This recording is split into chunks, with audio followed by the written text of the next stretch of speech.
The moon hung heavy over the quiet plantation, casting a pale light over the fields that stretched endlessly into the distance. It was a night like any other, save for the faint, unsettling scent of smoke that lingered in the air.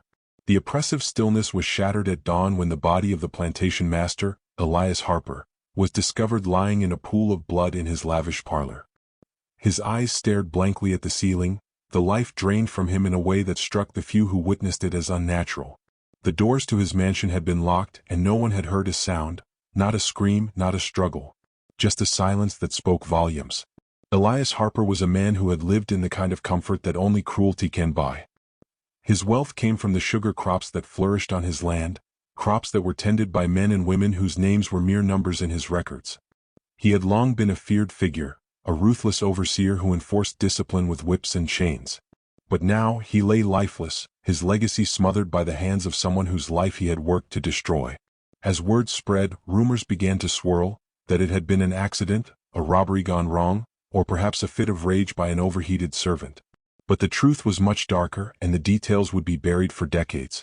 In reality, it was an act of revenge, methodically carried out by someone who had witnessed the full depths of the plantation's cruelty, a slave named Naomi. Naomi had worked the fields under Elias's unforgiving eye for years. She was part of a long line of enslaved individuals, each generation shackled to the land, to the toil, to the suffering. Her family had been on this land for as long as she could remember, and the memory of the horrors her ancestors had endured was passed down to her like a living, breathing curse. For Naomi, this wasn't just a fight for survival. It was about more than revenge. It was about reclaiming what had been stolen from her, her family, her humanity. The method of Elias's death was a calculated one, slow, deliberate. Naomi had poisoned him, carefully choosing the perfect moment. A dish of spiced lamb, seasoned with herbs she had gathered herself, was the vehicle of his demise. The slow-acting poison worked its way through his body over hours, until, in the quiet of the night, he collapsed and succumbed to its effects. But this act of resistance was not only a personal vendetta, it was a statement. Naomi knew that she would never be able to undo the years of suffering or bring back the loved ones who had been lost to the cruelty of slavery. But she could ensure that her master's death would not be forgotten. And perhaps, just perhaps, her actions would ignite a fire in others, a fire that would burn long after her own life was taken in retribution. As the plantation buzzed with rumors and suspicion, one thing became clear. Naomi's act of rebellion was more than an isolated incident. It was a crack in the foundation of a system built on brutality. A reminder that even the most oppressed can find ways to fight back, even if it's in the most unexpected ways.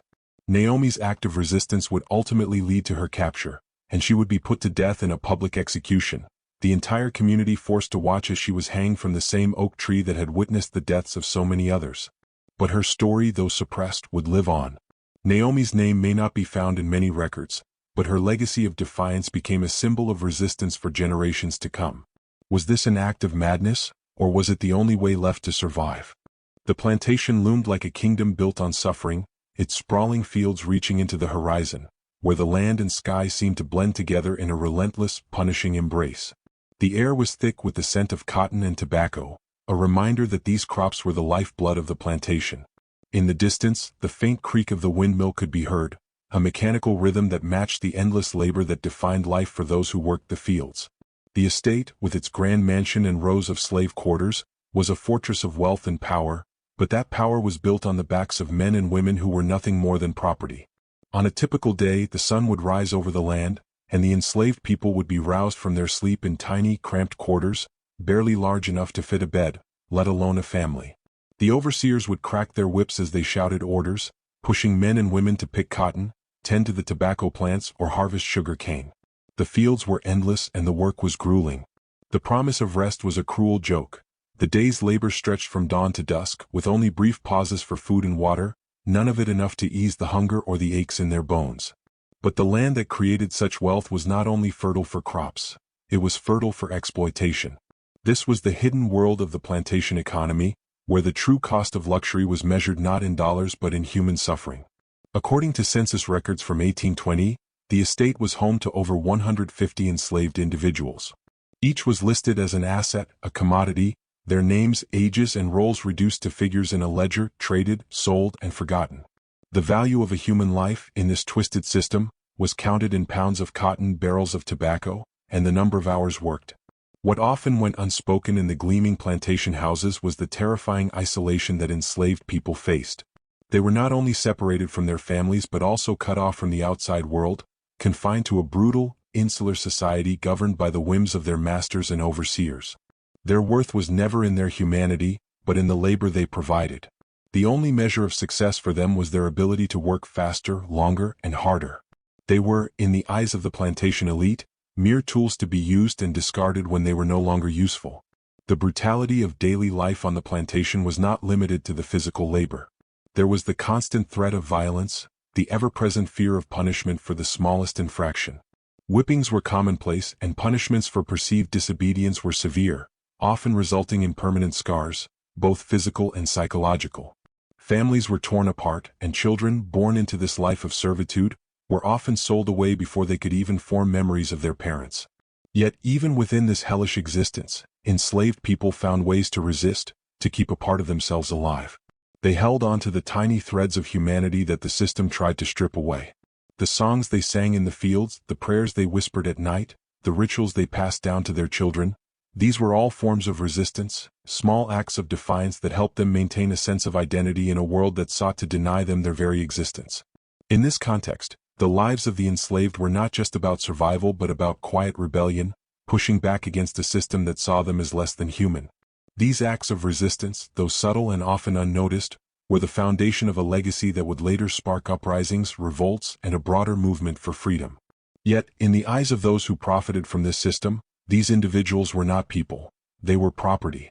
And so, the wealth of the plantation was built on a foundation of suffering, each acre soaked in the sweat and blood of those who were forced to work it.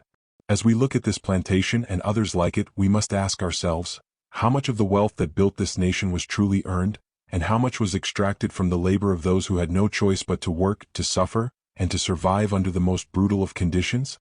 The names of the enslaved, so often reduced to mere numbers in historical documents, are perhaps the most haunting ghostly figures of the plantation economy.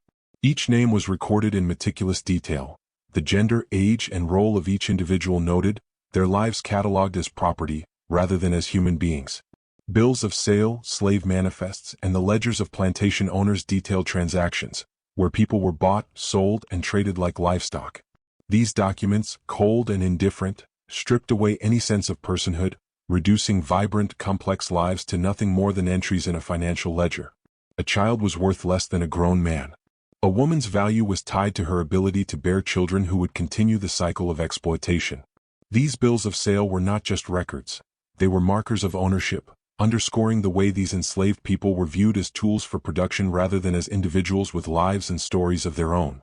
For instance, an entry from a slave manifest in 1825 reads, "Sold to Elias Harper, one woman, 23 years old, with one child, 3 years old, for $450. Here, the woman and her child are reduced to their monetary worth, no mention of their names, their family histories, or the memories they carried. One of the most harrowing aspects of the system was the separation of families. It was common practice to sell off children, sometimes before they even had a chance to form a bond with their parents.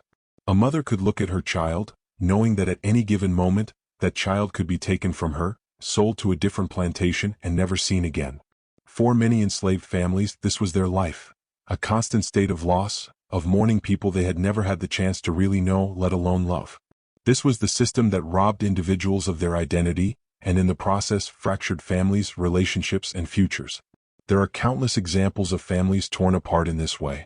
An archived document from the 1840s in South Carolina describes how a father, named Samuel, was forced to watch as his children, ages 6 and 8, were sold to a neighboring plantation. He tried to resist, but the overseer's whip cracked, reminding him of the price of disobedience. Samuel's story was not an isolated one.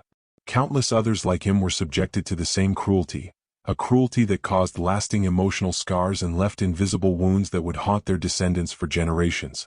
But while the plantation owners viewed these families as a commodity, to the enslaved people, their families were their only source of strength, the only semblance of a life they could call their own.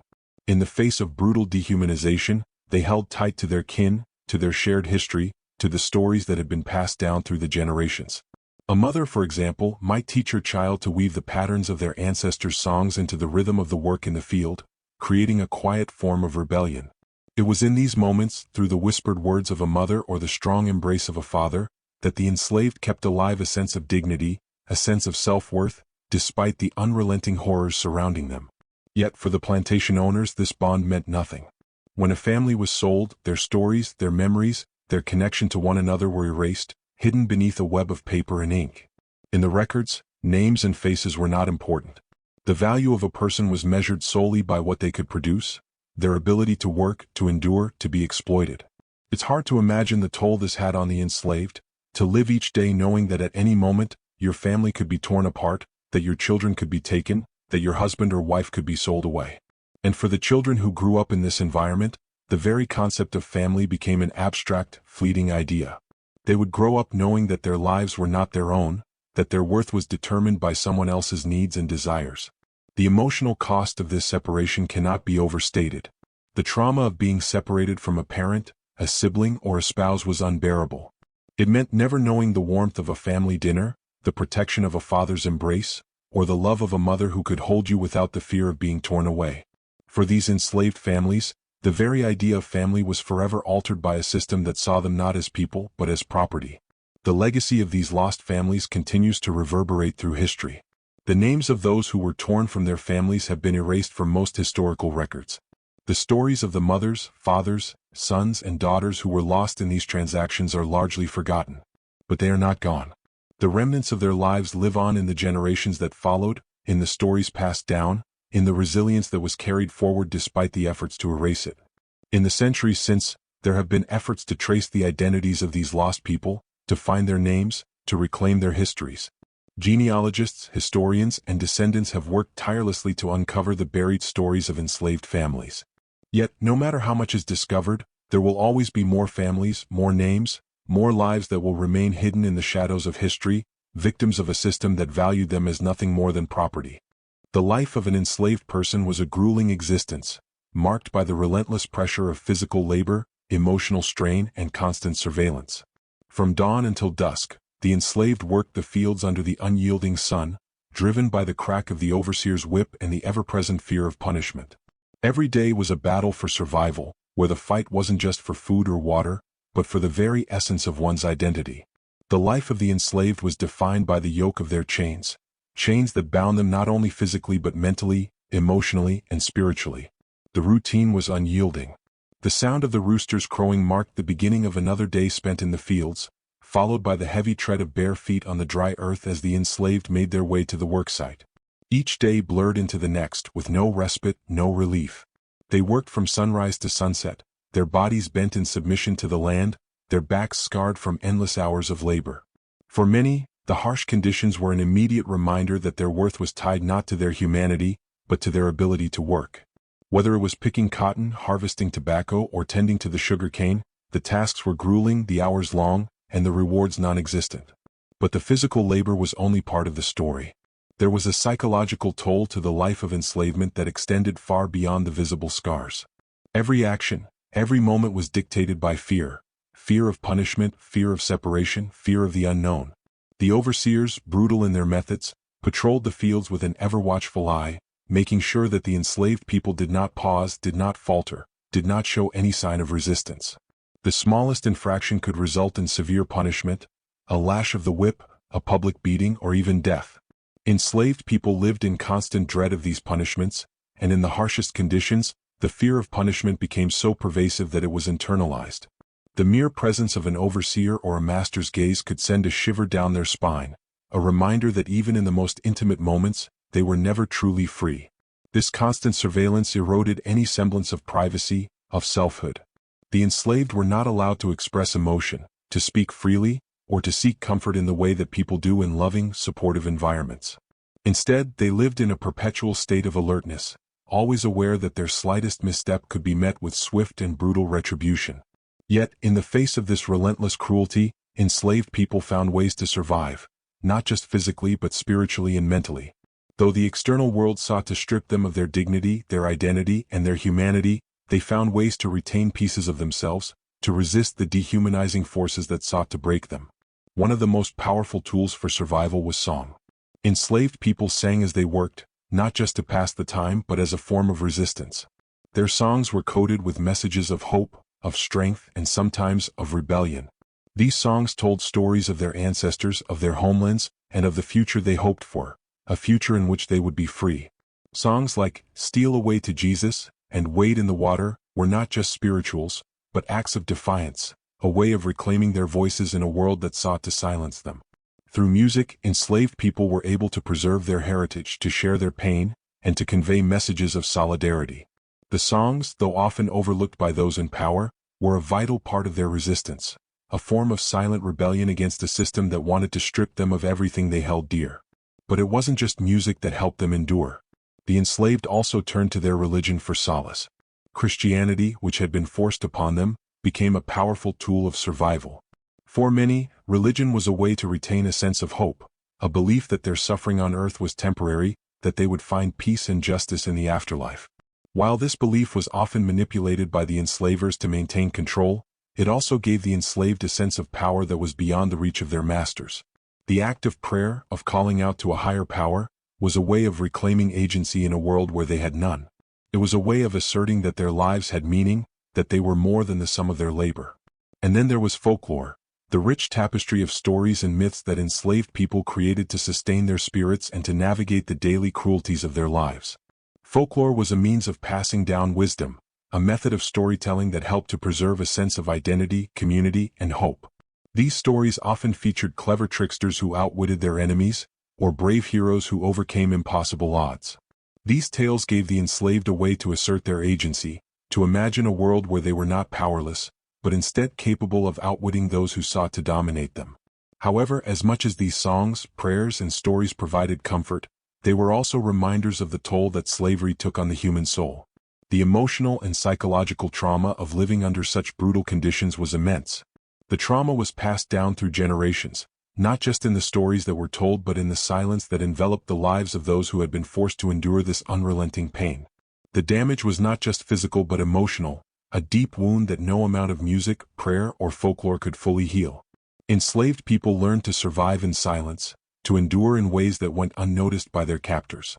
Their resistance was not always loud or dramatic. It was often quiet, hidden in the small moments when they were alone. But it was always there, in the way they preserved their dignity, in the way they held on to their humanity when everything around them tried to strip it away. Survival under the yoke of slavery was not just a matter of enduring physical pain. It was about retaining a sense of self, a sense of hope, and a belief in a future where they could be free. It was about finding small ways to fight back, whether through music, prayer, or storytelling.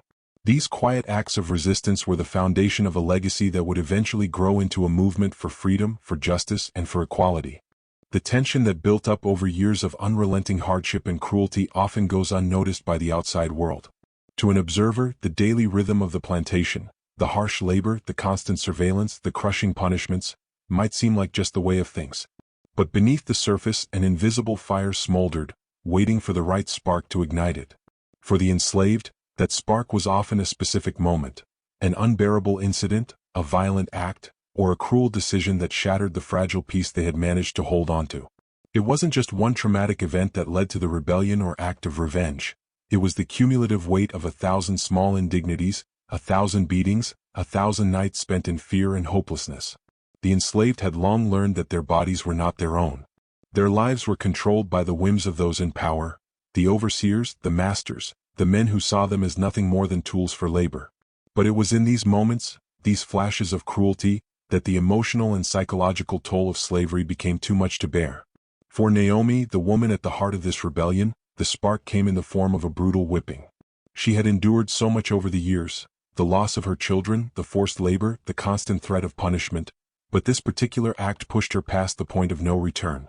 It wasn't just that she had been whipped, it was that the brutality was so deliberate, so senseless. It was as if the overseer, driven by the authority granted to him by the master, wanted to remind her of her place. Naomi had been accused of a minor infraction, perhaps walking too slowly in the field or failing to meet a quota. It was the kind of offense that, under normal circumstances, might have been met with a harsh word or a reprimand. But this time, the overseer's whip cracked with a violence that shattered Naomi's spirit. The pain was unbearable, the marks left on her skin were permanent, but it wasn't the physical wounds that would linger the longest. It was the way this act of violence symbolized the entire system of oppression. The anger that Naomi felt was not just for herself but for all those who had been wronged by the same system, the generations of men and women who had suffered in silence, who had been broken by this cruelty. And in that moment, Naomi knew that she could no longer remain silent. She couldn't simply endure and hope for a better life. Something had to change. It was not an isolated incident. On many plantations, acts of defiance began to emerge as the enslaved, long beaten down by the weight of their oppression, reached their breaking point. For some, it was a violent confrontation with an overseer. For others, it was a desperate act to preserve their dignity. And sometimes, it was something as simple as the refusal to keep quiet in the face of injustice. A refusal to accept the role they had been forced into. Naomi's act of defiance was sparked by this critical moment, but it was a culmination of all the pain and suffering she had endured for so long. It was the final straw, the breaking of a spirit that had been bent and tortured for years. And in the silence that followed the strike of the whip, there was a quiet realization that the moment had come. The time for survival had passed. Now it was time for justice. It was time to make a stand, to fight back even if it meant risking everything. For many enslaved people, the breaking point wasn't a single event but the cumulative effect of years of trauma, isolation, and fear. The final straw could be a beating, an assault, or the arbitrary cruelty of a master who decided to sell off a child to another plantation. These moments were the triggers for something greater, something that had been brewing beneath the surface for generations. The enslaved were not simply passively enduring their suffering. They were constantly calculating, surviving, and finding ways to resist, even in the smallest of ways. In some instances, the breaking point would lead to full-scale rebellion. The act of resistance would become a collective movement, uniting enslaved people in their shared suffering and desire for freedom. For others, it might be a more personal act of defiance, a poisoning, a sabotage of equipment, or a whispered promise of escape to a fellow captive.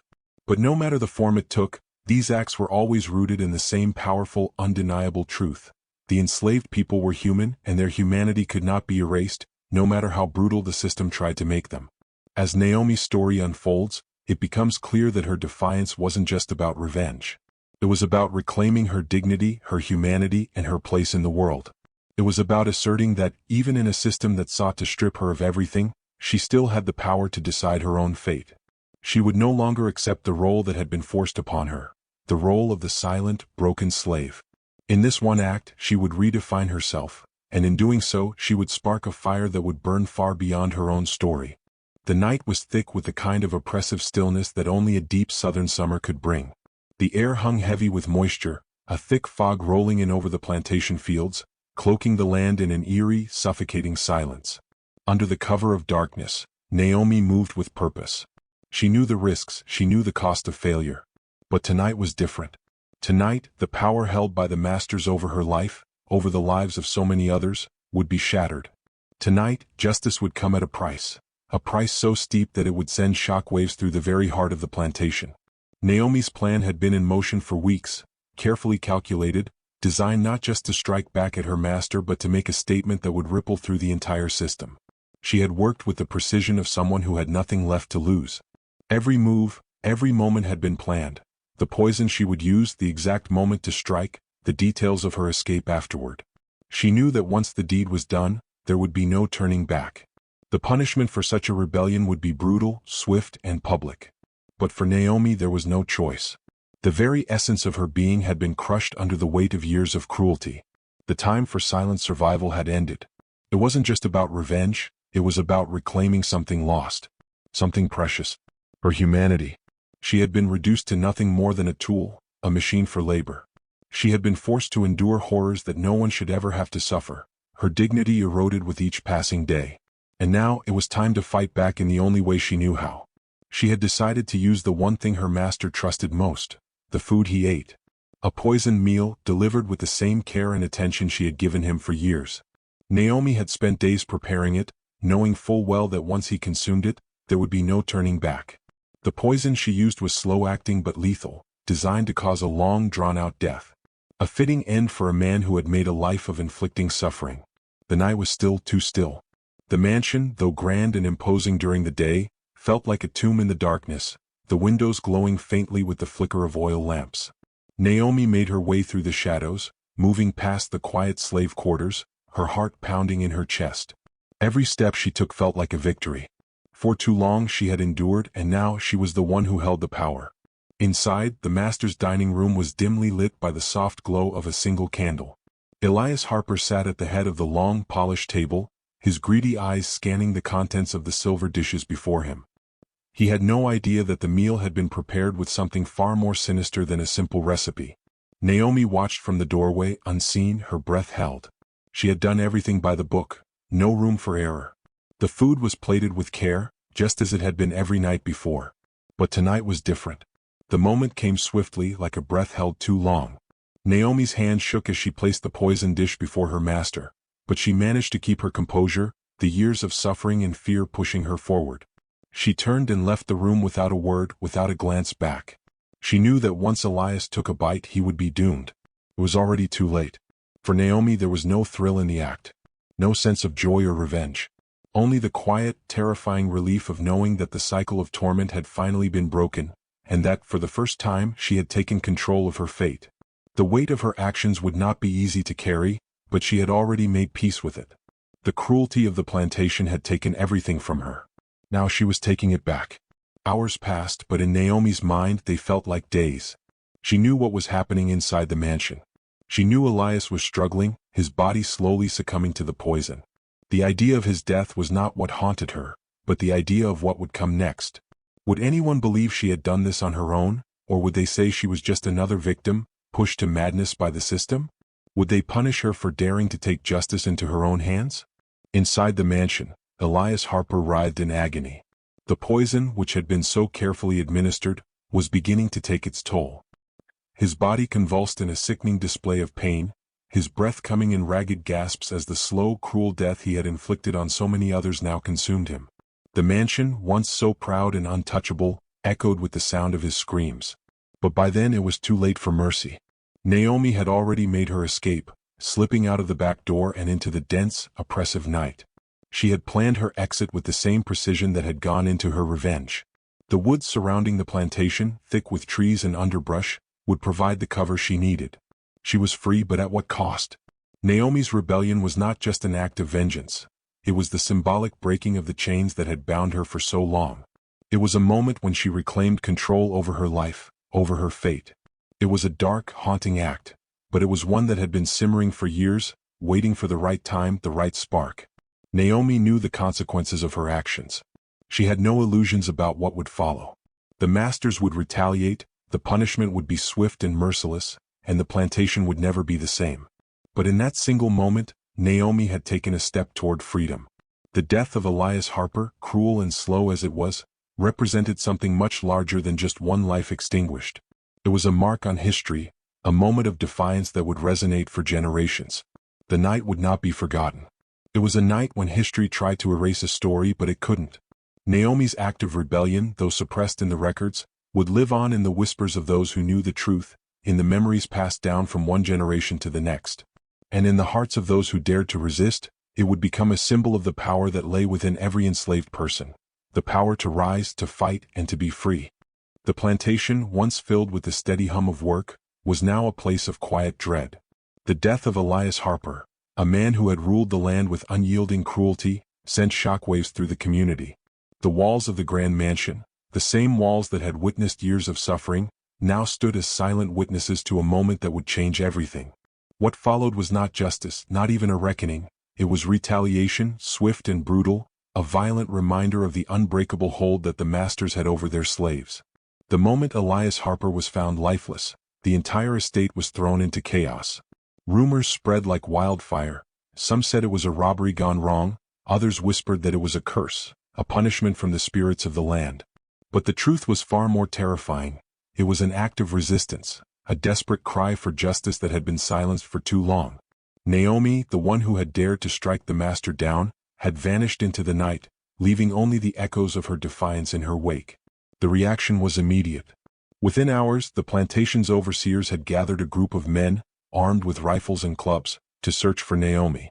The fear was palpable. The master's death had to be avenged, and with it, the very notion of rebellion had to be crushed before it could spread. The message was clear. Resistance would not be tolerated. This was not simply about punishing one individual, It was about sending a message to anyone who might dare to challenge the system. This act of defiance had the potential to ignite something far larger than anyone realized. The retaliation that followed was not limited to the immediate physical violence that would befall those suspected of involvement. It was a wave of terror, designed not only to break Naomi but to break anyone who might share her resolve. Her family, if they were found, would face the same fate. The punishment would be public and it would be severe, not just for Naomi but for any who had been complicit in her act of rebellion. In the dark hours that followed, the plantation became a house of fear. Militiamen, dispatched by the local authorities, arrived in full force. They moved like a storm through the fields, rounding up the enslaved people, forcing them to stand in rows as their names were called out. Some were dragged away, beaten or locked in chains, while others were forced to watch as their peers were paraded in front of the others, terror in their eyes. The very real threat of death hung over them like a shadow, and for those who had once thought they might be free, the consequences were impossible to ignore. In the early morning hours, under the watchful eyes of armed men, Naomi's family was found. The overseers did not hesitate. Her mother, a woman who had borne the weight of Naomi's suffering for years, was dragged from her quarters, her screams muffled by the brutality of her captors. Naomi's brother, barely a teenager, was locked in a shack and told he would never see his sister again. As for Naomi herself, the search grew more desperate with each passing moment. But Naomi was already long gone, slipping through the shadows, her resolve hardening with every passing minute. She knew what awaited her if she was caught, and the stakes were too high for her to turn back now. In the following days, the retaliation took a darker turn. Naomi's death was not a matter of revenge. It was meant to serve as an example. The master had been killed, and now the enslaved would pay the price for that defiance.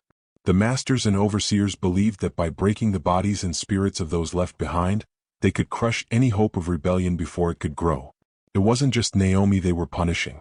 It was every enslaved person who had ever dreamed of a different life, every person who had whispered of rebellion in the quiet moments of the night. The retaliation was meant to send a clear, unyielding message. Rebellion would be met with blood. Public executions were planned. Naomi's name was never spoken aloud, but the atrocities that followed were felt in every corner of the plantation. One by one, the enslaved were dragged from their homes, beaten within an inch of their lives, and left to hang from the trees. The air was thick with the smell of death. The crack of the whip echoed through the fields as the overseers punished anyone they suspected of involvement. No one was safe. Even those who had merely witnessed the act of rebellion were marked, their names written down in the ledger of the plantation, their fates sealed. It wasn't just the physical punishment that cut the deepest. It was the psychological toll of watching your fellow men and women be reduced to mere bodies, punished, violated, and made an example of. The hope that had sparked within Naomi's heart was now smothered under the weight of fear. But in that fear there was also something else. There was a spark that refused to die. The masters could punish, they could kill, and they could erase, but they could never erase the truth that had been exposed, that the enslaved were not mindless, not passive, and that their pain had a name. As the days wore on, the fires of retribution continued to burn. The massacre would go down in history as just another one of many acts of cruelty and terror carried out by the plantation elite. But for those who survived, who witnessed the horrors unfold, the truth remained. Naomi had dared to act, and in doing so, she had set in motion a wave of resistance that no amount of blood could stop. The air in the courtroom was thick with tension, each breath heavy with anticipation. Naomi's trial was the spectacle the plantation owners had been waiting for, the moment when they could finally assert their control over the uprising that had shaken their world. But in this moment, the court was not about justice, it was about power. The trial was a performance, a carefully constructed show designed to silence the enslaved, to suppress the truth, and to reinforce the hierarchy that had existed for centuries. Naomi, now shackled and standing at the center of the courtroom, could feel the weight of the stares that bore down upon her. The room was full, the plantation elite sitting comfortably in their fine clothes, their faces a mask of indifference to the life that was about to be snuffed out in front of them. Their eyes were cold, as if Naomi's life meant nothing, as if it were just another transaction, another chapter in the book of their dominion over the land and its people. The judge, a man whose wealth had been built on the backs of people like Naomi, looked down from his perch with a detached air of superiority. His gavel was the final word in a system that existed to control, to judge, and to condemn without mercy. There was no question of Naomi's innocence. In the eyes of the court, the crime she committed was not just her act of defiance. It was an affront to the very system that allowed the plantation elite to thrive. The prosecution wasted no time in presenting their case, their words carefully crafted to demonize Naomi and justify the harsh punishment they were certain would follow. She had killed her master, and for that she would pay the price. But the true horror of the trial lay not in the evidence presented, but in the silence of the accused. Naomi's voice was never heard in the courtroom. Her testimony, her side of the story, was irrelevant. The court was not concerned with truth, it was concerned with control. Naomi's defense attorney, a man handpicked by the plantation owners, barely spoke. He was there to ensure that the trial followed its prescribed course, one that would end with Naomi's death. Her life, like that of so many others, was already forfeit. The prosecution didn't have to work hard to convict Naomi. The evidence was clear, or so they said. Her actions were framed as the result of a madwoman's rage, a slave who had lost her mind and taken justice into her own hands. But the truth was far more complicated. Naomi's crime was not just the murder of her master, it was the crime of resistance. It was the crime of standing up in the face of overwhelming oppression and saying, "I will not be your slave any longer."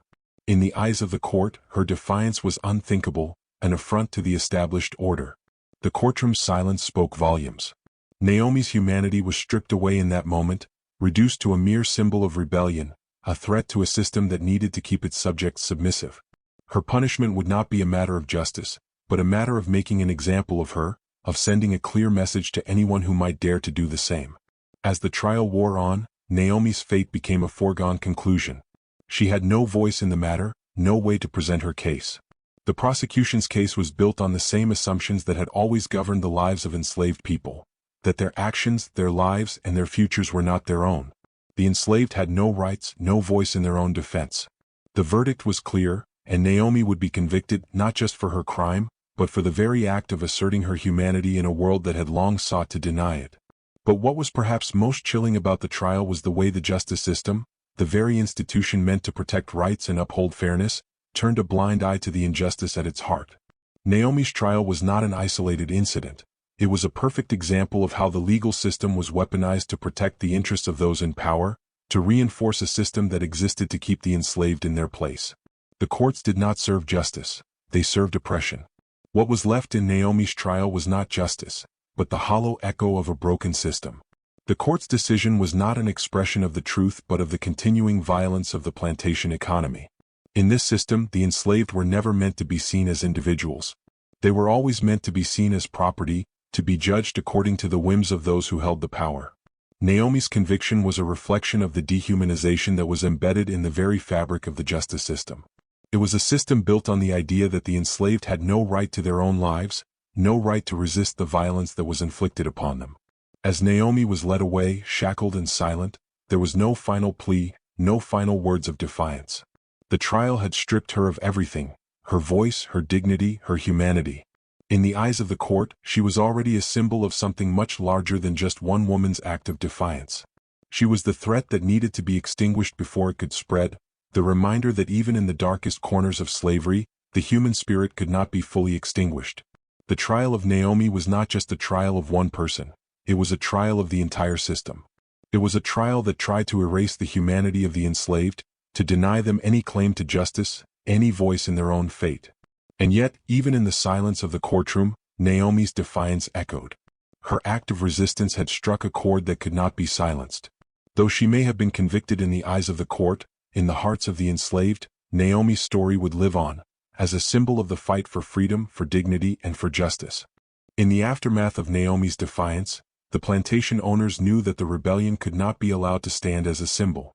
It was not simply about punishing one rebellious slave, it was about erasing the very memory of her act, making sure that the idea of resistance never took root in the hearts of those who remained. History, in the hands of those in power, has always been a tool for control. And in this case it was no different. The truth of Naomi's rebellion, and the lives of those like her, would be buried in the archives of history, hidden away in the flames that would consume the evidence of their existence. What happened next was not just a political decision, it was a calculated erasure. The plantation owners, knowing full well that Naomi's rebellion could inspire others, began a deliberate campaign to suppress any record of the event. The court documents, the witness accounts, the letters that might have told the true story of what had transpired, all disappeared in a cloud of smoke and ash. In the early days after her execution, the plantation house was set alight, an accidental fire, or so it was claimed. The flames raged for hours, consuming the plantation's records, its artifacts, and the very history that might have exposed the truth. What remained after the fire was not just the charred remains of buildings, but the smoldering ashes of a truth that had been forcibly silenced. The destruction of evidence was not an accident. It was a deliberate act. Court records detailing the specifics of Naomi's trial, her defense, the names of witnesses, all of it vanished in the fire. The same fire that destroyed the plantation's administrative building also engulfed the personal papers of the master, Elias Harper, erasing any trace of the correspondence between him and his overseers, any acknowledgement of the abuse that had taken place. There were no longer any records to be found that might show the full extent of Naomi's suffering, or that of the others who had been part of the larger story. No longer any evidence that could prove that she had been pushed to this point by the relentless cruelty of the system she had been forced to live under. But the fire was only the beginning of a broader, systematic effort to erase Naomi's story from the collective memory. Local newspapers, which would have reported the death of a master and the subsequent rebellion, were edited to remove any mention of Naomi by name. The plantation elite were quick to spread rumors, framing Naomi's death as the result of madness or vengeance, obscuring the deeper truth of her act. Those who might have spoken out in her defense were silenced, their voices lost to the winds of fear and oppression. The act of rebellion was recast as an isolated event, a moment of madness, a tragic incident that did not reflect the larger struggle that had been simmering for years. This systematic erasure was not unique to Naomi's case. It was part of a broader effort to maintain control over the narratives of history. The stories of the enslaved, their acts of defiance, and their voices were routinely suppressed. In many cases, records were destroyed, intentionally burned in fires, shredded or lost in what could only be described as deliberate negligence. There was no room for the truth in the world that the masters built. History was theirs to write, and they wrote it in the language of silence, in the destruction of anything that might threaten their power. In the years that followed, the events surrounding Naomi's rebellion were lost to time. Even the names of those who were closest to her, her family, her friends, became erased from history. Their lives, their identities, and their suffering were swallowed by the same fire that consumed the records. In the eyes of the world, Naomi was a nameless figure, her story relegated to the shadows of folklore, a whispered tale passed down through generations but never fully acknowledged. The masters knew that if Naomi's story were ever to be told in its entirety, it would change everything. And so, they took steps to ensure that it never would. The destruction of evidence wasn't limited to just physical records. There was a psychological aspect to the erasure as well. By suppressing the truth, the plantation elite were able to rewrite the narrative of their own history. The plantation was no longer a place of brutality, it became a symbol of success, of wealth, and of order. The enslaved were no longer seen as people but as background characters in a story that belonged to their masters. The fire that consumed the plantation house was just one of many flames that burned the stories of those who had resisted, those who had fought back against the system. For years, Naomi's story was buried.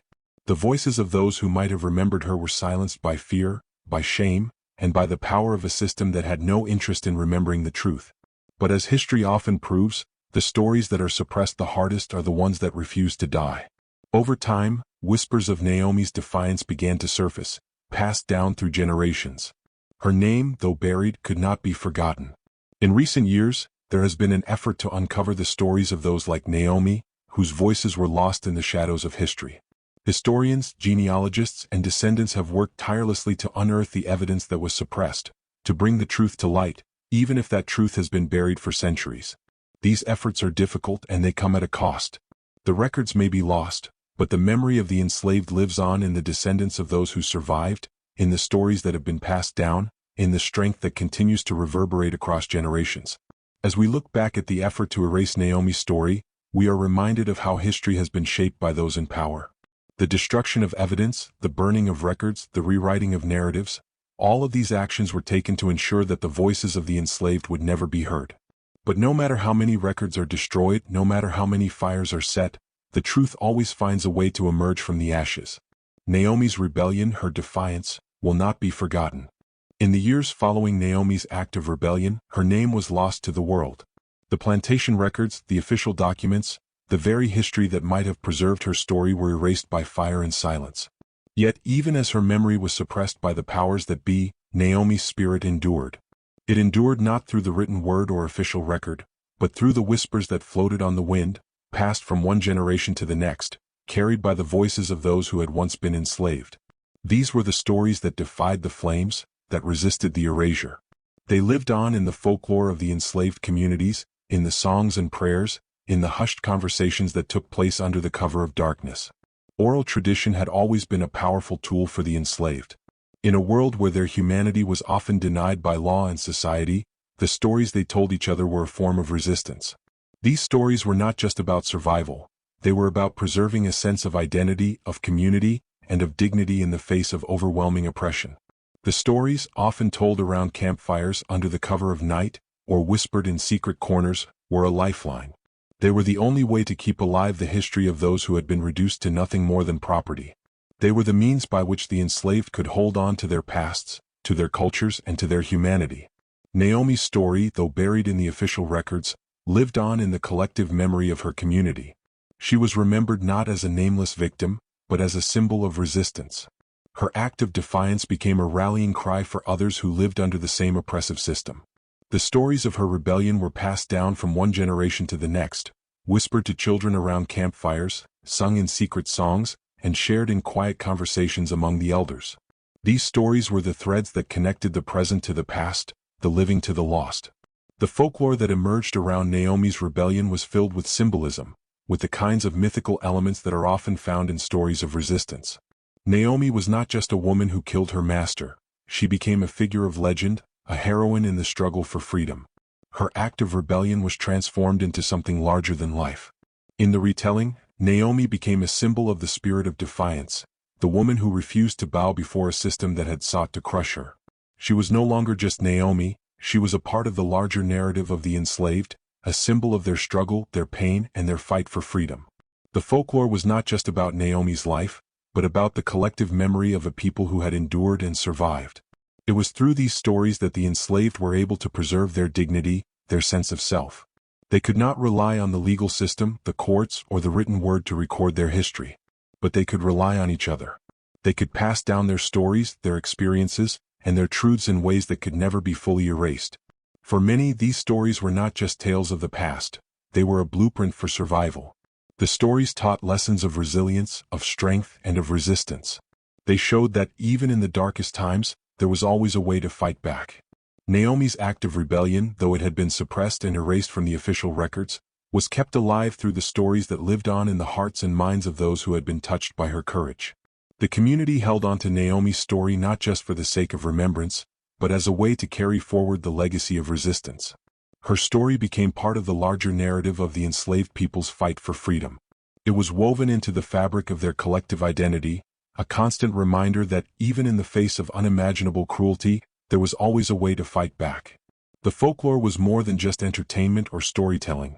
It was a form of cultural preservation, a way to hold on to the past and to ensure that the lessons of resistance would not be forgotten. As time went on, the stories of Naomi's rebellion began to spread beyond the enslaved communities. The whispers of her defiance reached the ears of abolitionists, of freedmen and women, and of those who fought for justice. Naomi's story, once buried under the weight of suppression, began to take on new life. It became a symbol of the larger struggle for freedom, a part of the greater narrative of resistance that had been taking place across the South. Her name, once erased, was now a part of the shared history of all those who fought for equality, for justice, and for the end of slavery. Even today, Naomi's story lives on in the folklore of the enslaved and their descendants. Her legacy, passed down through generations, remains a testament to the resilience of the human spirit. The act of rebellion that she carried out, though small in the eyes of history, was a spark that ignited a fire in the hearts of those who would come after her. Naomi's rebellion was a reminder that no matter how powerful the system, no matter how much it tried to erase the truth, the spirit of resistance would never die. Her story, carried by the voices of the past, remains a part of the ongoing struggle for justice and equality. The folklore that emerged around her rebellion serves as a reminder that even in the darkest moments, there is always a glimmer of hope. Naomi's defiance, her courage, and her refusal to bow to oppression continue to inspire, to teach, and to remind us all of the power of resistance, even in the face of overwhelming odds. Naomi's rebellion, though bold and singular, was far from an isolated incident. It was part of a broader pattern, a pattern of resistance, of defiance, of people rising against the system that had enslaved them for centuries. Naomi's act of rebellion echoed the cries of countless others who had, in their own ways, resisted the oppression that sought to strip them of their dignity and humanity. Her story, while powerful and tragic in its own right, was but one thread in a larger tapestry of resistance woven across the South, across generations of enslaved people who found ways to fight back against the brutal institution of slavery. Across plantations, across fields, in the darkest corners of the slave quarters, stories like Naomi's were unfolding, not always loudly or dramatically but in the quiet, unseen ways that only those who had been oppressed could understand. These acts of defiance, though often small and hidden, were a form of psychological resistance. They were not about brute force or violence but about the assertion of agency, the refusal to be silenced or broken. The enslaved understood that the fight for freedom was not always one that could be won with physical strength alone. It was a battle fought in the soul, in the mind, and in the quiet acts of rebellion that made it impossible for their masters to fully control them. Naomi's story is not just a personal one. It is part of the collective history of enslaved people who fought in myriad ways for their freedom. From Nat Turner's infamous rebellion in 1831 to the poisonings carried out by women in Louisiana, these acts of resistance were a constant threat to the plantation economy. In many ways, the enslaved understood that their lives were at stake, that to resist, even in the smallest way, was to risk everything. But they also understood that their lives had already been reduced to nothing, that they had nothing left to lose. And in that realization they found the courage to fight back. Naomi's act of defiance was part of a much larger, hidden history of rebellion.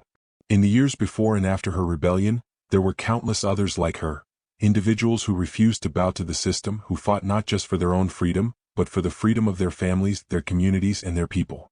These acts of resistance were not always seen as heroic in the moment, and many of the names of those who resisted are now lost to history. But their resistance, whether it was a poisoning, an escape, or the simple act of defying an overseer, was a vital part of the movement that would ultimately lead to the end of slavery. In the same way that Naomi had been inspired by the suffering of her ancestors, the actions of those who came before her shaped her own rebellion. Acts of defiance, whether large or small, were passed down through oral tradition, whispered from one generation to the next. The stories of those who had fought back, of those who had escaped or sabotaged their master's work or who had, in the quiet of the night, poisoned their overseers, were part of the folklore that sustained the enslaved.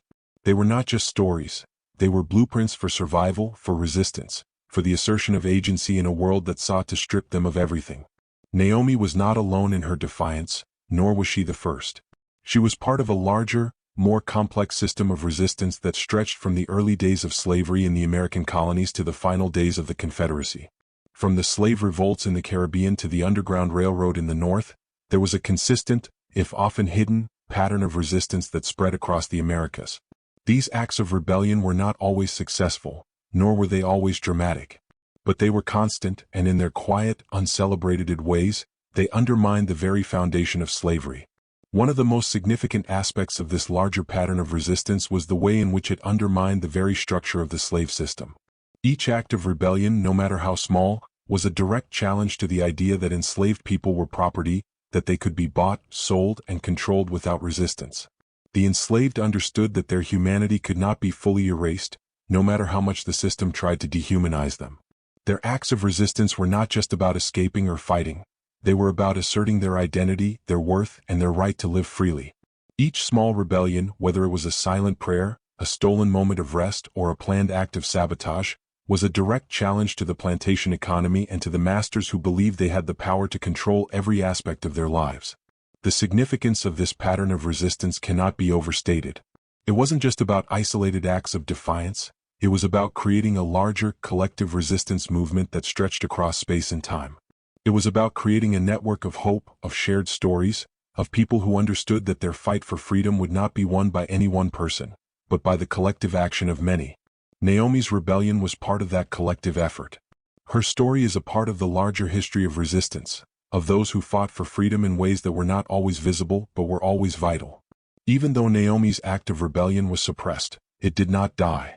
The stories of her resistance were passed down through generations, whispered in the dark, told in the quiet corners of the fields. Her rebellion, though erased from the official records, lived on in the hearts and minds of those who knew the truth. And as time passed, the pattern of resistance continued, building toward a larger movement, a movement that would ultimately lead to the abolition of slavery. Naomi's story, though suppressed, was a part of the larger struggle for freedom, for dignity, and for justice. The truth of Naomi's rebellion, and the rebellion of countless others like her, is a testament to the unyielding spirit of resistance that has always existed within oppressed communities. It is a reminder that, no matter how hard the system tries to suppress the truth, the power of the human spirit, the desire for freedom, for justice, for dignity, can never be fully extinguished. Naomi was not alone in her fight. She was part of a larger, hidden history of resistance that continues to inspire, to teach, and to remind us that the fight for freedom is never truly over. In the end, Naomi's story, like so many others, was buried beneath layers of suppression, erased by those in power who sought to preserve their wealth and control. The records of her defiance, her name, and her legacy were lost to time, hidden in the ashes of the fire that consumed the plantation records and the pages that detailed the brutal injustices she had suffered.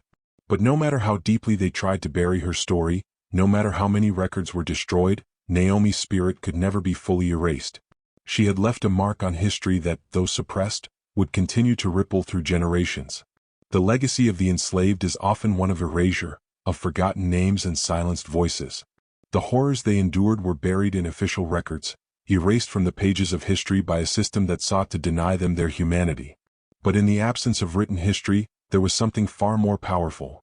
The stories passed down through generations, whispered in the dark, carried in the hearts of those who refused to forget.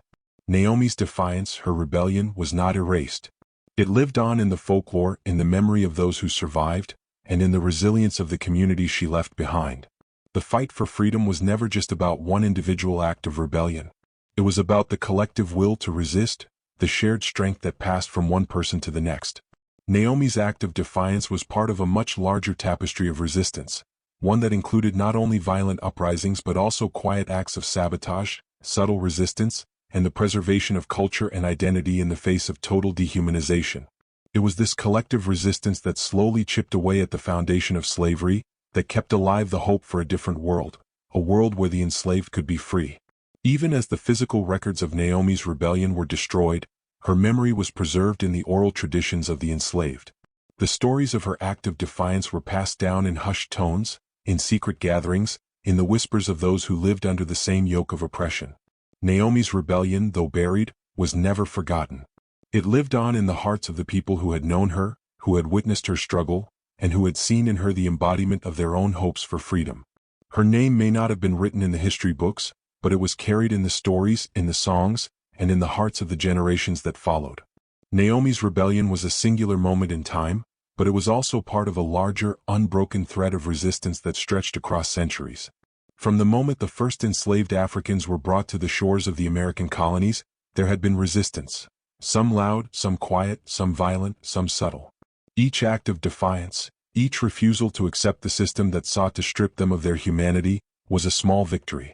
And together, these victories added up, slowly but surely, to a movement that would change the course of history.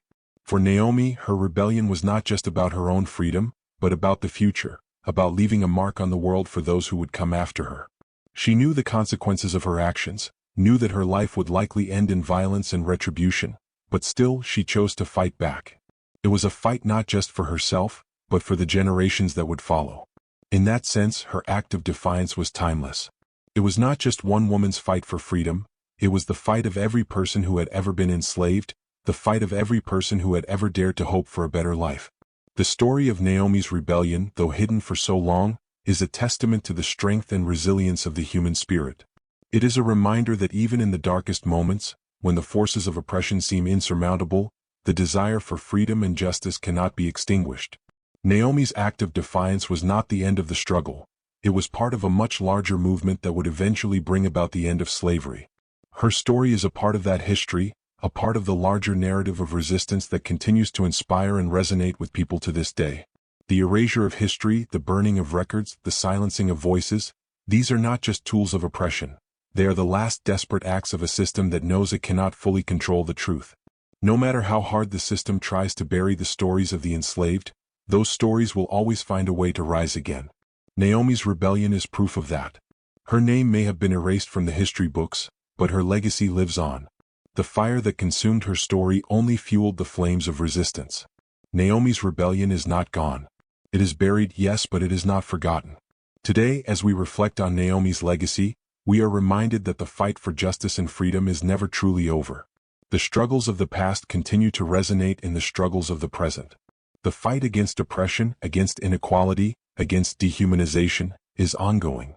Naomi's story is a powerful reminder that even in the darkest moments, even when the world tries to erase us, we still have the power to resist, to fight, and to leave a mark on history that can never be fully erased. Naomi's rebellion is a beacon of hope for all those who continue to fight for a world where freedom and justice are not just dreams but realities.